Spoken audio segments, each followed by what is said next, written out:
You know what time it is. It's time for that walk and talk. Lace up your boots. This is going to be a good one. Yo, what's up, YouTube? We out here in these YouTube streets. We are about to get deep real quick. This one's going to be a special one. Very, very special one. Near and dear to my heart. Just to be a little transparent. I'm always transparent. I ain't gonna be faking the funk on this channel. But basically just want to put some of the pieces to the puzzle to yours truly in my life. I'm going to shout out my professor. This one dedicated to my professor. You know, I've been doing jiu-jitsu now probably maybe 6 or 7 months. And I've been loving every moment of it. I've been blessed and granted to have a 2nd degree black belt jiu-jitsu teacher. Beautiful black man. Beautiful, strong, humble, meek black man. And let's go. So basically, you know, on my journey in life, always been a fighter. Grew up fighter. Had a brother that's 8 years older than me, and he gifted me with some skills of fighting. He grew up taking taekwondo classes, and then he would take the luxury of practicing on me. And he would beat me up, and it was cool. He would teach me different stuff and all that. What it did was cause me to be more advanced than children my age. No pull. It would cause me to be more advanced than children my age. Kids would hit me, and that junk wouldn't hurt because I was getting used to getting hit by somebody that was 8 years older than me. So it wasn't no big deal.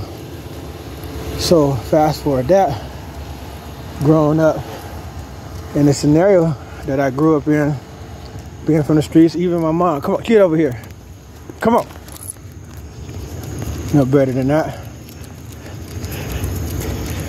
Even my mom, you know, I witnessed my mom put in some work and stuff like that. My mom was raising those suckers. Nah, every one of her children was gangsters. And I have to go back to one of the points of this specific day. Before my lesson today, my jiu-jitsu lesson today, I had begun to start to watch the new Mike Tyson, the new Tyson series on Hulu. And, you know, what's unique about this is, like I said, we Israelites, we all curse and we suffer some of the same experiences, some of the same curses. And what Mike Tyson had experienced in his life, I experienced similar things, where he witnessed his mother having to fight, you know, the men in her life.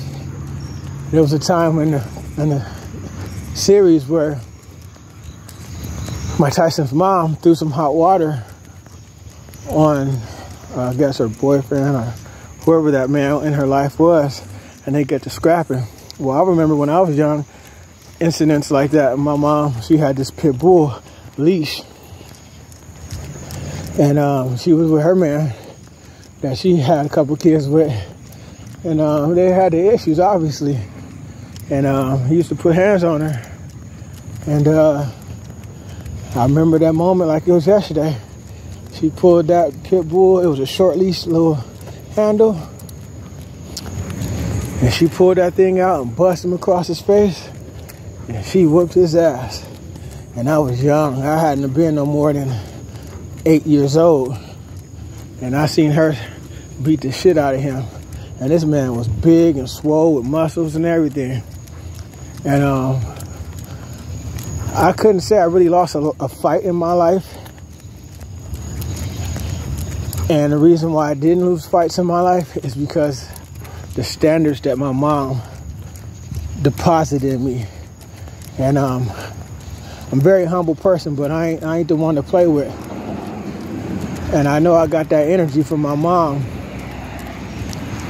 you know, because even when I grew up, you know, I probably mentioned before, I grew up in foster homes. Get over here. And, you know, once I got reunited with my mom, I'm losing my train of thought because of the dogs. Come here. I got reunited with my mom. Good stop. Although we grew up in foster homes, when I went to some of these foster homes, you know, I was still like in hood neighborhoods, gangster neighborhoods, doing gangster stuff. So my energy, put it this way, when I was 9 years old, my foster mom asked me, and I had all blue on, blue corduroys, blue t-shirt, and cornrows down my back. The first thing that my foster parent asked me was, I a gangster? And I told her no. But in my heart, I knew I was every bit of a gangster, and I was only 9 years old, but that was our first conversation. Hey, stop.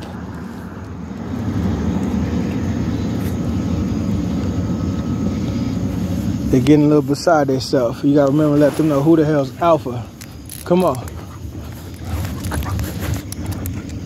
They get it twisted sometime when you doing your thing. They might start becoming puppies again. Want to get to exploring. There's a time and place for all that. Right now, we just cooling. So basically, like I said, I looked my foster mom in the eyes and was like, nah, I ain't a gangster, nigga. But I was always raised gangster. Raised gangster. For real, for real. You can call my mama today and she'll tell you the same thing. So basically, grow up fighting wasn't a problem starter, but I definitely would handle my business. And so I had that confidence that, you know, wasn't no cat gonna just put hands on me, because I knew that my mama didn't raise me to go out like that. So I figured that my attitude was, I always had my mom in the back of my mind. Like, she taught me and showed me don't take no shit. So I'd be down if I'm gonna take any shit from anybody. So I had that energy, I had that vibration, and I had a few skills that my brother had taught me. So I was above average. And now, growing up, fast forward, I always had a respect for boxing and training and fighting. So I always had that type of equipment to keep me sharp. And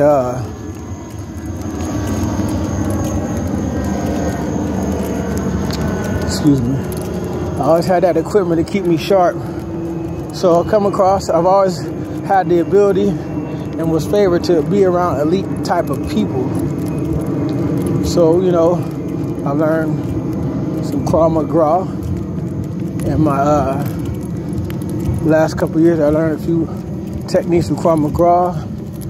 You know, I also was brushed back up with some Taekwondo, but I always was a street fighter. Every house, I owned my first house at 23 years old, and every house I had punching equipment, punching bags, and all that type of stuff. So, like I said, I always stay sharp with that type of striking and stuff like that. But me as a man, I had a homeboy. Shout out to K-Dog. K-Dog, he was a street cat, and he's one of the roughest cats I've ever met. And he was so intelligent. He reminded me of like a, what you call it? That movie that Ice Cube did, Triple X. He reminded me he was such an extremist. And then K-Dog, he told me that he started taking jiu-jitsu. And he was doing it for years, and he was like, Mo, can't nobody fuck with me now. You know, he always had hands. But he said, now I take your ass down to the ground and break your shit down. And I was like, what? So this is like years ago. And you know, my mentality is, you don't want to get caught slipping. You might be able to throw hands. But what if somebody take you to the ground? I'm like, just take you to the ground type thing. What are you talking about? He said he's well-rounded now.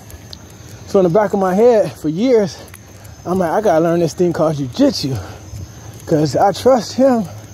He know what the hell he talking about. Now he was always a beast, but now he just say how he just got this raw confidence to take down anybody. I'm like, damn, I want that for myself. Come on, Q. So later, so in my subconscious mind, I always wanted to be, what's up, man? Good, how you doing? Come on. So in my subconscious mind, I always wanted to learn jiu-jitsu. Always wanted to learn jiu-jitsu. Jiu-jitsu, jiu-jitsu, jiu-jitsu, jiu-jitsu, jiu-jitsu, jiu-jitsu, jiu-jitsu. So one day, I'm out and about handling some business, and I come across this gentleman.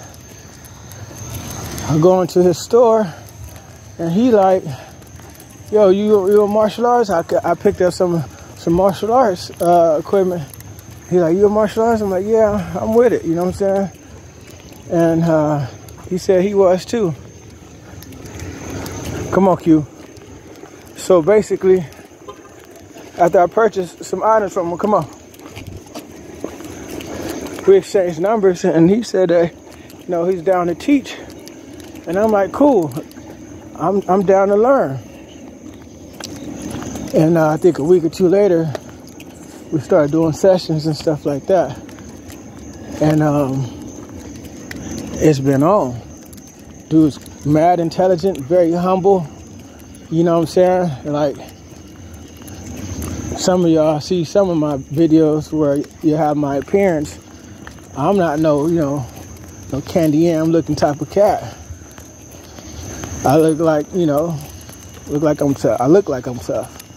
You know what I'm saying? So my teacher, he's such a meek gentleman. He's humble.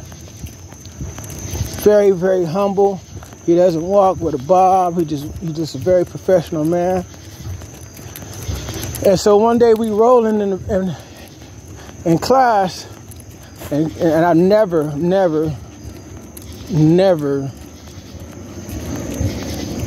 how could I put it? Took him for granted. Put it that way. And we were rolling, and this man was just choking the hell out of me, tapping me out, submitting me. And I already had respect for him, but after he just kept doing it so easily, I'm like 200, maybe 220. I work out every day and all that type of stuff like that matters when it comes to combat. But he pretty much showed me that didn't matter at all. And he just flipped me, tossed me, choked me, tapped me, submitted me in so many different ways. And each time we had class, I just was so humbled and just so grateful that I was in his presence. So fast forward the next couple of months. The last month, I like going to thrift stores. I'm able to find beauty in different places and treasures in different places. And so I was seeing in this one area in the thrift store, they would have martial art belts. You know what I'm saying? Different colors and all that. I'm like, that's interesting. And I always wanted to buy some just to clown with him and send him a picture. I don't know what I would say to him about it, but I ain't gonna buy it. And then later on in life, a week or two later, I go to another thrift store, and there's more. There's like another one. And I'm like, that thought came back to my mind, like, nah, whatever. I just look at it as, okay, I'm just getting lessons. And he's certified. You know what I'm saying? He's certified Gracie Jiu-Jitsu. And forgive me, Professor, if I'm butchering it all. You know what I'm saying? But he definitely certified. But I was just like, in my mind, I'm like, he's just teaching me. He's making time to teach me. And I'm paying for the classes, and I'm going to show gratitude. And, we're doing it at my place. My place is legit, though. I got a lot of equipment, mats, punching bags, everything you need to be an elite warrior. So make no mistake about that. So basically, today, after our session, he grants me my white belt. And I was watching the Mike Tyson video thing earlier today, and I said, okay, after class, I'm gonna finish watching that. It's only 2 episodes available so far. Come on, buddies. So I was like, I'm gonna vibe out to that. Come on. I'm gonna vibe out to that and go about my day. And mind you, my professor, he has businesses that he handles out here on this side of town. He lives an hour away from me. And typically he would come and see me and train me after he handled business on my side of town. But this man drove an hour away to come teach me, and then had to come drive an hour back to go back home. And gas prices are the prices that they are. Whatever. The point is, I was so humbled by the fact that this man went out his way to teach me. And not just that, he solidified me and gave me a belt to where I'm like, wow, this ain't no at-home training type deal. This is some real initiation type deal. And it blessed me because one thing about me, I believe in myself. And there's been so many people that's come in and out of my life that the Most High allowed to use as lessons to help sharpen me. And these people try to tear me down for one reason or another. I'm not an evil person. So it just comes as lessons to me. And I believe in myself so much that it was such a blessing that this man goes out his way and comes out his way to initiate me as a student. Seeing my dedication, my commitment, and my hard work, I'm like, wow. Now back to the Mike Tyson thing. When I was in relationships and I had women with children, I had learned from Mike Tyson. I would watch Mike Tyson and I would get choked up on how much love that Customato has showed Mike Tyson, because I wasn't showing that kind of love. So these girls that I had raised in my life, if you ask them today, if they have ever witnessed them and interviewed them, they would tell you, I raised them girls right. Hallelujah. I raised them girls good. Yes. And I had opportunity to raise a little boy, but that didn't last long either. But basically, I took from Customato, Mike Tyson said he never knew anybody that was so in love with him that he would wake them up and speak life to them and this, that, and the other. You know what I'm saying? And that's how I parent. So back to my professor, this man going out his way to teach me skills that I could pass down to my family or use to protect myself, to give me the confidence and the edge of an enemy. I was like, wow, this man believed in me. And that's where they done fucked up. They done fucked up now because I believe in myself. And it's rarely you come across people who also believe in you. And that's what I'm saying.